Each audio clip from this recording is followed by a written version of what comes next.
اور آپ کو معلوم ہے کہ سید شیخ فرید بخاری رحمۃ اللہ علیہ کا کیا مقام اور مرتبہ ہے؟ حضرت سید شیخ فرید بخاری رحمۃ اللہ علیہ سادات میں سے ہے، بخاری سادات میں سے ہے، اور آپ اتنے بڑے عالم و فاضل تھے کہ اکبر بادشاہ نے آپ کو اپنے تمام خزانوں کا مالک بنا دیا تھا۔ اور حضرت سید شیخ فرید بخاری رحمۃ اللہ علیہ کے اتنے تمام، دیکھو سادات کیسے ہوتے ہیں، میں آپ کو بتا دوں، پہچان کروں سید کون اور غیر سید کون ہے، اس کی پہچان ہو جائے گی، بس ایک معیار رکھ لو۔ آپ کے پاس سارے خزانوں کی چابیاں تھیں، اور آپ خود بھی بہت بڑے نواب تھے، بڑی بڑی چیزوں، بڑے بڑے معاملات آپ کے ہاتھ میں تھے۔ حضرت سید شیخ فرید رحمۃ اللہ علیہ کے گھر میں روزانہ 5000 افراد کھانا کھایا کرتے، اپنی جیب سے۔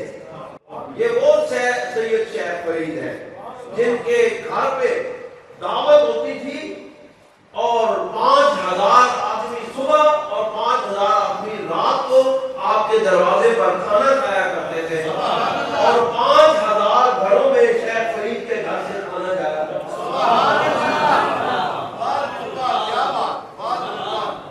لیکن خود صرف ایک کمرے کے مکان میں رہا کرتے تھے۔ ڈاکٹر اور ریزداری کا یہ عالم کہ خود ایک کچے گھر کے اندر رہا کرتے تھے، اس کو پختہ بھی نہیں کیا گیا تھا، اس کی چھت بھی کچی تھی، اس کی دیواریں بھی کچی تھی۔ فقیر درویش لوگ اسی طرح اپنی زندگی کو سادہ بناتے ہیں، دوسروں کی زندگی کو خوبصورت بناتے ہیں۔ یہ فقیر لوگ اپنی ذات پر تکلیفیں سہتے ہیں، دوسروں کو آسانیاں مہیا کراتے ہیں۔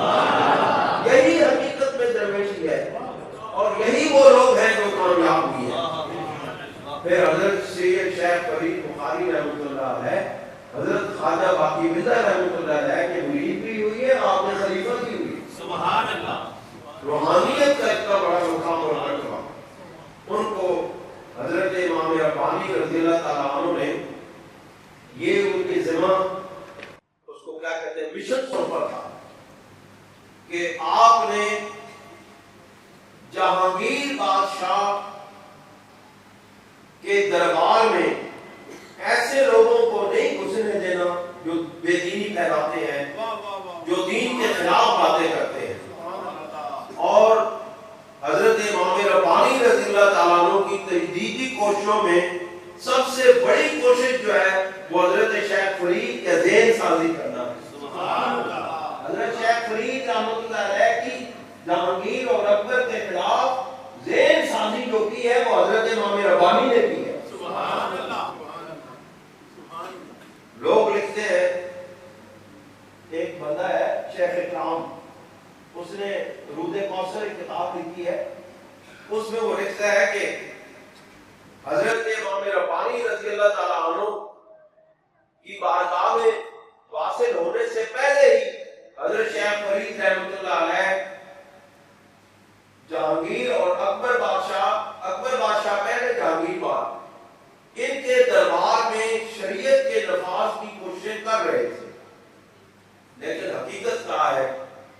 حقیقت یہ ہے کہ یہ کوششیں حضرت امام ربانی رضی اللہ تعالیٰ عنہ کے ساتھ وابستہ ہونے کے بعد کی گئی ہے، تاریخ کے ساتھ ثابت کرتی ہے۔ جو لوگ تاریخ کا مطالعہ کرتے ہیں ان کو معلوم ہے کہ وہی شیخ فرید اسی اکبر بادشاہ کے دربار میں وابستگی امام ربانی سے پہلے اسی دربار میں موجود ہوتے تھے، اور اسی دربار میں بادشاہ کو سجدہ کیا جاتا تھا، داڑیاں منائی جاتی تھی، اور غیر شرعی کام کیے جاتے تھے، لیکن اس وقت شیخ فرید نے نہیں روکا۔ شیخ فرید نے اس وقت روکا جب امام ربانی کی نظر پڑی ہے۔